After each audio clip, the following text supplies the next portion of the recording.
Travels and Adventures of Little Baron Trump and His Wonderful Dog Bulgar, Chapter 8. In the streets of Constantinople, I fall in with an Armenian merchant who presents me with a manuscript 6,000 years old. It proves to be a palimpsest. Its wonderful contents. I learn of the existence of a boiling sea, and we set sail in search of it. 3 of my seamen are swallowed by a marine monster. I rescue them. We reach Neptune's cauldron. Description of it and its banks. Strange adventures there. We set sail for home, but are overtaken by a fearful storm which drives us on the coast of China. Bulgar saves our lives. I am received with great honor by the dignitaries of the province. I am quartered in the palace of So-Tu, the Mandarin. Bulgar incurs the enmity of the authorities. He is accused of having an evil spirit and is arrested and put on trial. I defend him. He is condemned to death. My efforts to reverse the sentence are successful. Strange adventures in the palace of the Lord Tautai. Bulgar and I are able to overcome all obstacles put in our way. We are accorded permission to set out for a seaport where we take passage for home. Our joy in finding ourselves safe out of the hands of our enemies. Some crows like boiled dinners is the illustration. So there's a steaming pot and fire and a crow trying to steal some from it. Bulgar in chains, begging for his life.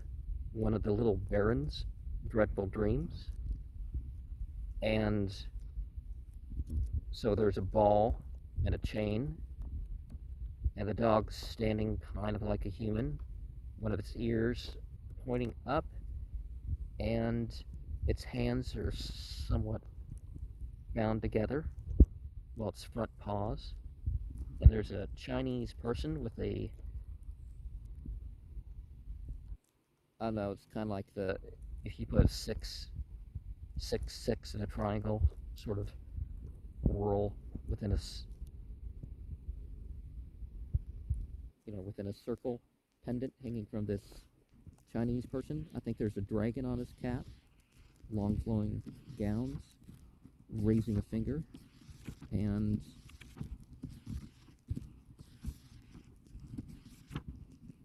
Bulgar holding the slim limb down while I cut a pen on his little fingernail.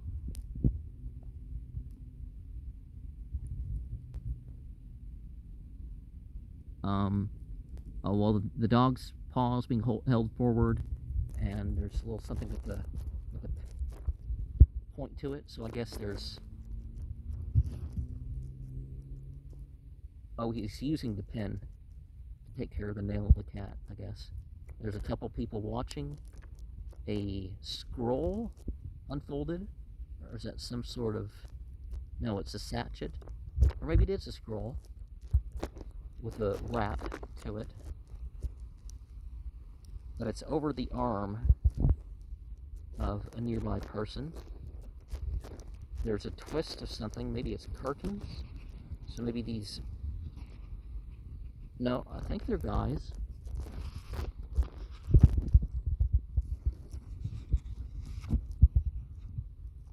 While sauntering through the streets of Constantinople, one day loitering in front of the bazaars or listening to the tales of some storyteller on the street corner, I fell in with an Armenian merchant. He was a man of varied attainments, had read much, traveled much, seen much. We ate sweetmeats and drank coffee together for several days. He was so delighted with my keen intellect, sharp nipping wit, and great powers of imagination that he expressed himself as being more than paid for his journey to Constantinople, although he had not yet opened his packs. When the time came for us to part, he proceeded to loosen the leather thongs which held down the lid of a strange-looking chest, whose top and sides were covered over with curious figures and inlays of several colors. From one corner of the receptacle he drew forth a volumen or roll book of antiquity. To one end of it was attached, by a strip of parchment, a waxen seal stamped with what seemed to have been a monarch's signet ring. This ancient and venerable book exhaled a very musty smell. The Armenian handled it carefully, saying, "It is quite old, some 6,000 years." Seeing astonishment depicted on my countenance, he smiled and continued, "Yes, 6,000 years." Sounds like a lie for that reaction, right? "It has only been unrolled far enough for me to decipher the nature of its contents. It treats of the human soul and pretends to have solved its mystery completely, a problem which has baffled the philosophers of all ages. It even goes so far as to claim that the essence, which we call soul, may be taken out of a body and put into a bottle, that one soul may be thrust into a man's body to keep his own company, and that in this manner the whole world may be reformed, made over, evil being entirely destroyed, and good only remaining." You smile, little baron, but it seems to me quite feasible. For instance, this rare old book quite rightly assumes that if we could thrust a good soul into a body already inhabited by a bad one, that man or woman would henceforth cease to do evil, or at least the good soul would continually betray its bad companion. And although the man might plan a murder, he would not fail to inform someone of his dread purpose, and this defeat his own ends. Or, continued the merchant, take the case of a miser. By thrusting the soul of a spendthrift into his body,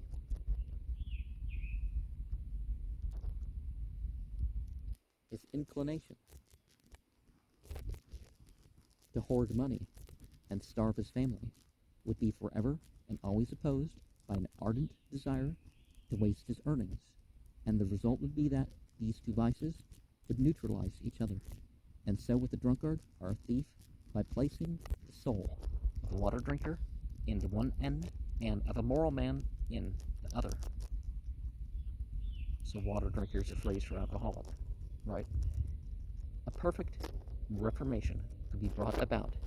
This is a valuable book, little baron, but I give it to you, merely exacting a promise from you that in case I am right in my understanding of it, you will impart a secret to the fathers of the church. Now, this book is something of a Taoist nature, right?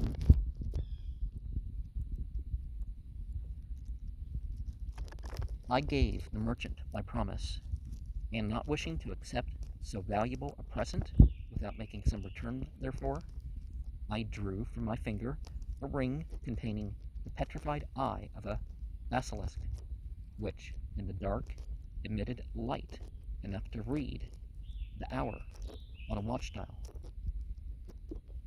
He was almost tiresome in his expression of thanks. We separated.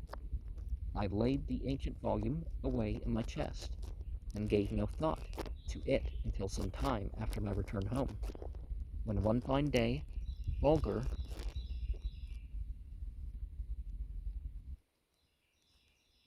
attracted by its very musty odor, seized it by the vellum strip, holding the seal, and drew it forth from its hiding place, then looked up at my face as much as to say, "What is it, anyway, little master?"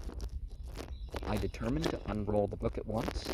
The merchant had warned me to be most careful in so doing, lest the whole thing fly into 1,000 pieces. I therefore proceeded to prepare a wooden tablet, a panel, which I smeared with a strong glue, so that, as the parchment unwound, it should be caught by this sticky surface, and held firmly fast. The plan succeeded admirably. After several hours' close application, I was overjoyed to see the volume entirely unrolled and held firmly and evenly to the surface of the panel. Fancy my delight, after the glue had dried sufficiently to make an examination of the writing, to find that this ancient volume was a palimpsest.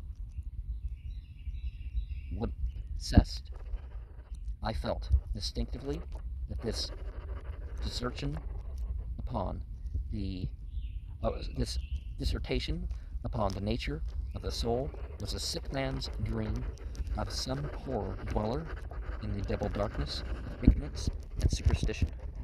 So I made haste to wash away his fervid outpourings by a plentiful use of something still hotter, namely hot water and soap.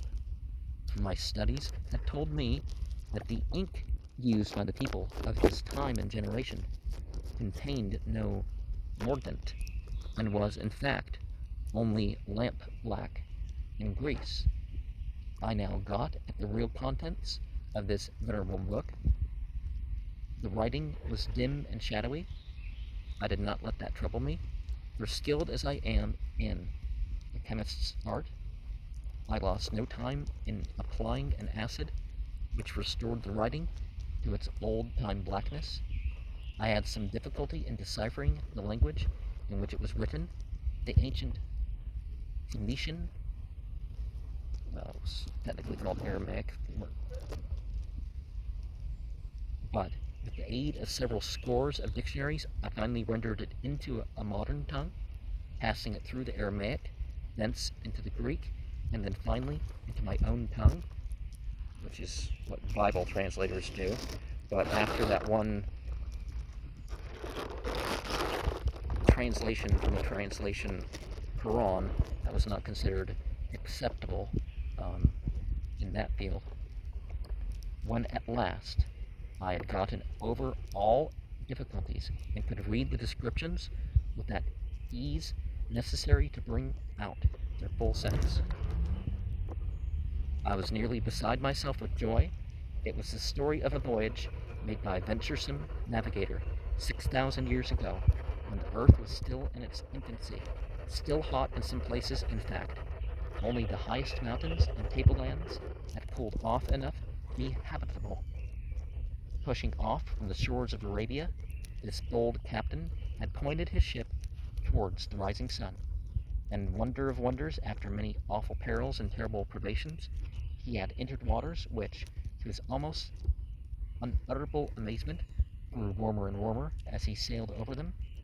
At first his men refused to proceed any farther, but by dint of threats, persuasion, and goodly presents, the bold sailor went his way, wondering and rejoicing.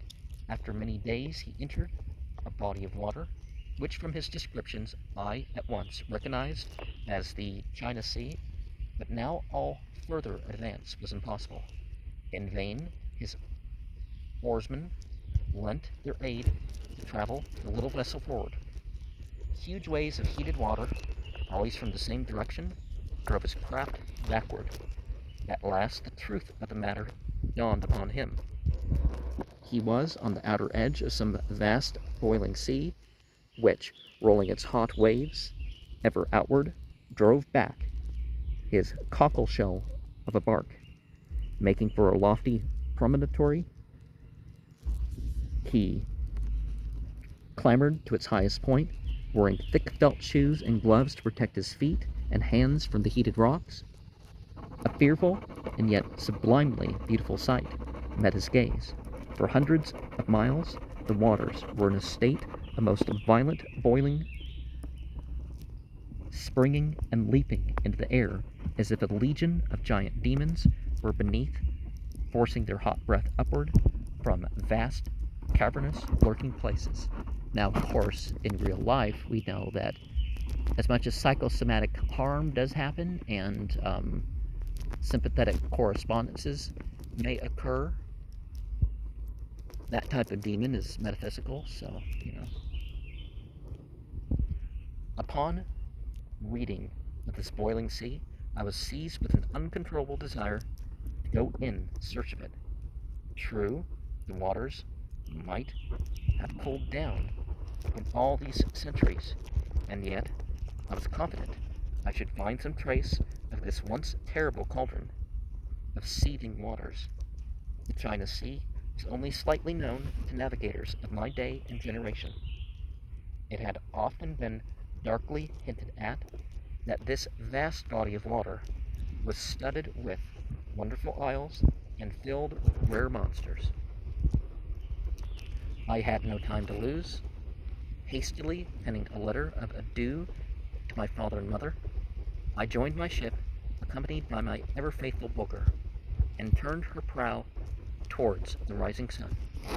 So well were the waters of the East known to me, from my long and close study of the most reliable charts, that I found I could almost steer my craft through them blindfolded. It was not many days ere I entered this beautiful expanse of water, which in the youth of the world I was, filled with such marvelous creatures, swimming on it and in it, onward, ever onward, through its dark blue waves, now mounting their foam-crested heights, now rocking like a thing of life upon this billowy highway. My trusty little vessel plowed her way. 10 times a day, under plea of wishing to cool my brow in a basin of seawater, I called out to some one of my men to let down a bucket, but only to find, to my deep disappointment, that its temperature was no higher than is usual in those latitudes. I began to grow low-spirited. My crew noticed my dejection, and at times my attentive ear caught murmurs of discontent. To restore my men to their usual good spirits, I offered a reward of 1,000 ducats to the one who should first discover that the water was growing warmer. 1,000 ducats. It was a goodly sum, but I was growing desperate. The large reward, however, had one good effect. It put new life into my men. All day long, buckets rattled against the ship's side. 3 of the more venturesome men hit upon a plan to earn the reward and divide it among them. Lashing themselves together, they then lowered themselves down over the side of the vessel until their feet just touched the water. Here they determined to stay, so that they might be the first to announce the increase of warmth in the water, and in this way make sure of the 1,000 ducats.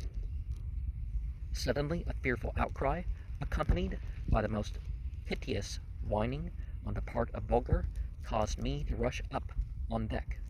A sea monster, a third as long as our ship, had risen directly under them.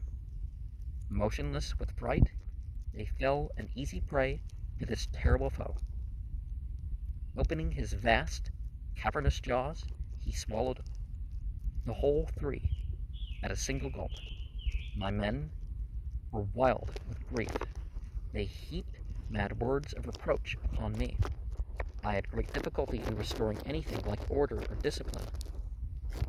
Well, had such a thing happen in real life, it's like, how was I supposed to know that such things actually true, right? I had great difficulty in restoring anything like order or discipline. My commands fell upon deaf ears. At last I succeeded in quieting the raging, weeping crowd. Knowing from my experience with such dread inhabitants of the deep that this monster had only whetted his appetite by these morsels of human flesh, I directed my men to make haste and construct a straw man using clothes of the same color as those worn by the 3 unfortunates, In the bosom of this effigy, I stored away a quarter quintal of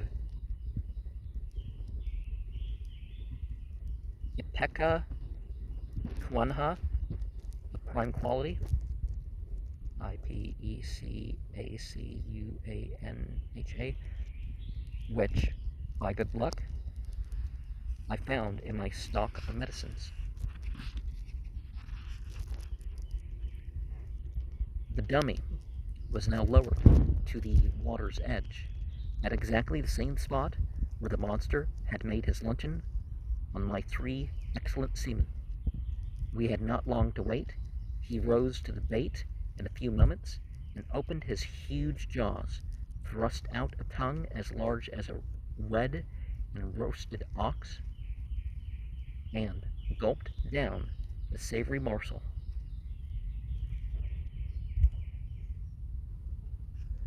I had provided to him with a rumbling gurgle which made my blood run cold. Recovering myself, I sprang up into the shrouds and kept my eyes fixed upon this rare monster, who floated away lazily a ship's length and then came to a dead halt. Ever and anon, a quiver shot through the entire length of his body. Evidently, he was having no little difficulty in swallowing this last morsel. Huge ridges formed about his neck and rolled backward till they were lost beneath the waters. A certain uneasiness now marked his movements.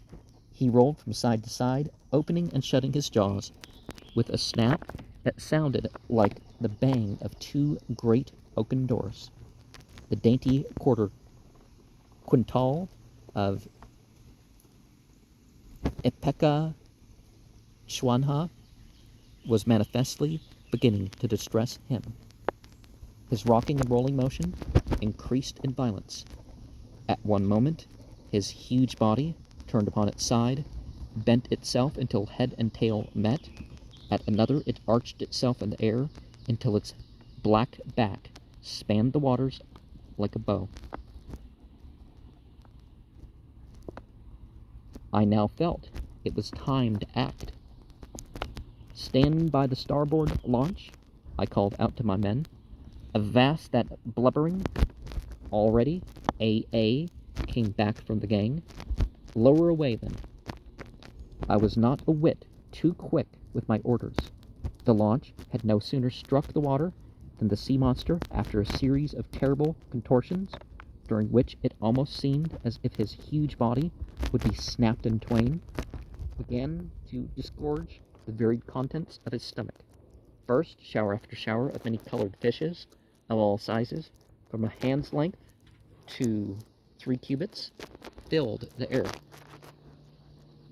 As they fell into the water, they calmly swam away, no doubt well pleased to find themselves in more agreeable surroundings. Thousands of shellfish, all kinds, sizes, and colors, then came flying forth, rattling their claws together as they fell into the water, as if in defiance at their huge foe that had been so unceremoniously called upon to give up the results of many a long hour's hunt.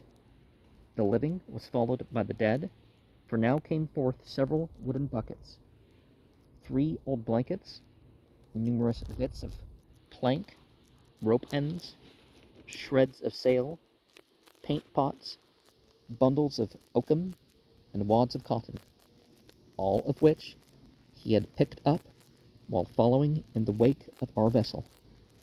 At last, the man of straw was cast out high into the air with a deep grunt of satisfaction. After him came number 1 of the lost seamen. Numbers 2 and 3 were not slow in arriving. The launch made haste to pick them up, leaving the sick monster to recover his health and spirits as well he might. Bulgar received the rescued men with the wildest manifestations of delight, and clapping on all sail, away we bounded before a rattling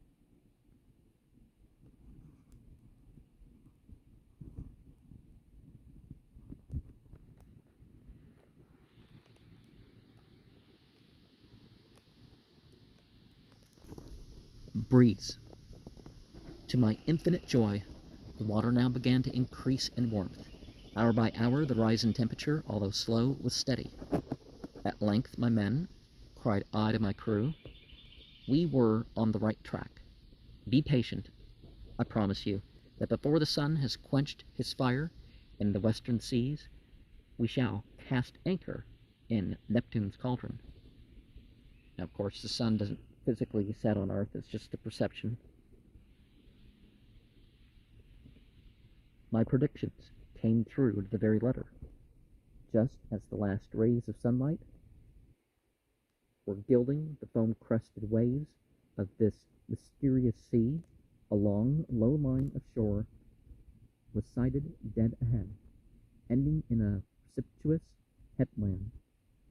Bearing away, we rounded this and found ourselves at the entrance of a large, land-blocked bay or gulf, from different points in which huge columns of snow-white steam floated lazily skyward, twisting themselves in a most fantastic shapes ere they vanished in the purple twilight.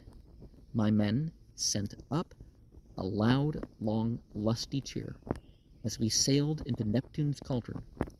As we drew near shore, to my great bewilderment,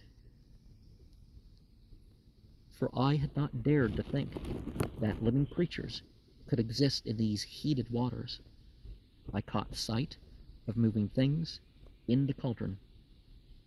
Nay, there could be no doubt, for these heated waters were as limpid as a mountain spring, and the bottom plainly visible for 10 fathoms below. Fish of all colors and sizes floated hither and thither, while myriads of crabs, lobsters, and other queerly shaped crustaceans crawled about on the snow-white sands, following their leaders in long lines like a procession of cardinals over the white marble pavement of some great city in the western world. I say crimson lines, for the heat of the water had clothed them all in suits of richest red. As I sat in the ship's launch, on my way to the shore, gazing dreamily down into the waters, half dazed by these marvelous sights, a shoal of fish rose near the boat and turned their beautiful tinted sides for an instant to the cool air. To my amazement, I saw that their eyes were sightless, that the extreme heat of the waters had clouded their limpid orbs, milk white, and shut out the light forever. A cold chill crept over me, for to me the spectacle was as uncanny as if the carp had sprung from the elder baron's table and begun to swim about in their native element once more. But the list of strange things was not yet exhausted. As I drew nearer to the beach, as you may imagine my mingled wonder and amusement at seeing scores of fish with their backs planted against the seed furrows, calmly fanning themselves with their broad, flat tails. Upon setting foot upon the shore, I was astonished to find the land, for far as the eye could reach, covered deep with millions and millions of eggs, of different sizes, varying from that of a pigeon to that of an albatross or wild goose. In places these eggs lay in heaps far higher than my head. In others they were ranged in long lines, like white furrows, turned by some gigantic plow.